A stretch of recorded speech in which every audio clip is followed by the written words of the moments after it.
ভারতের রাজধানী দিল্লিতে বাংলাদেশের কূটনৈতিক ও কনসুলার এলাকাকে লক্ষ্য করে সাম্প্রতিক নিরাপত্তা পরিস্থিতি নিয়ে গভীর উদ্বেগ প্রকাশ করেছে বাংলাদেশ সরকার।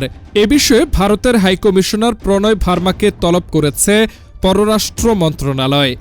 মন্ত্রণালয়ের এক সংবাদ বিজ্ঞপ্তিতে জানানো হয়, ভারতে বাংলাদেশের কূটনৈতিক মিশন প্রাঙ্গণ ও আশপাশের এলাকায় সংঘটিত সহিংস বিক্ষোভের ঘটনায় ভারত সরকারের দৃষ্টি আকর্ষণ করা হয়েছে।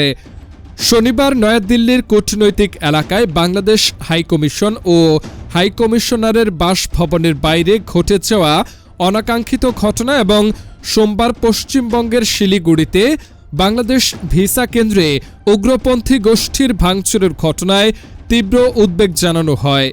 পররাষ্ট্র মন্ত্রণালয় বলেছে, কূটনৈতিক স্থাপনায় এ ধরনের পরিকল্পিত সহিংসতা ও ভয়ভীতি প্রদর্শনের ঘটনায় বাংলাদেশ সরকার তীব্র নিন্দা জানায়। বিজ্ঞপ্তিতে বলা হয়, এসব ঘটনা কেবল কূটনৈতিক মিশনের কর্মীদের নিরাপত্তাকে হুমকির মুখে ফেলছে না, বরং পারস্পরিক সম্মান, শান্তি ও সহনশীলতার নীতিকেও ক্ষুণ্ণ করছে।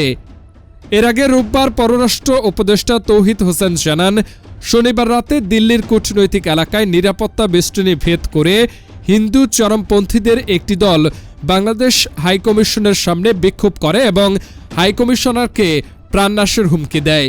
তিনি অভিযোগ করেন, এ ঘটনায় ভারতের পক্ষ থেকে যথাযথ নিরাপত্তা নিশ্চিত করা হয়নি।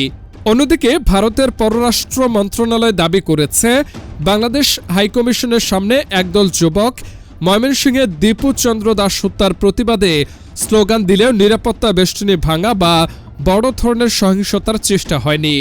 প্রসঙ্গত, এর আগেও গত 14 ডিসেম্বর প্রণয় ভার্মাকে তলব করে ইনকিলাব মঞ্চের আহ্বায়ক শরীফ ওসমান হাদির ওপর হামলাকারীদের ভারতে পালিয়ে যাওয়া ঠেকাতে সহযোগিতা কামনা করেছিল বাংলাদেশ। সাম্প্রতিক এসব ঘটনায় কূটনৈতিক সম্পর্কের টানাপোড়েনের মধ্যে দিল্লিতে বাংলাদেশের ভিসা সেবা বন্ধ রয়েছে।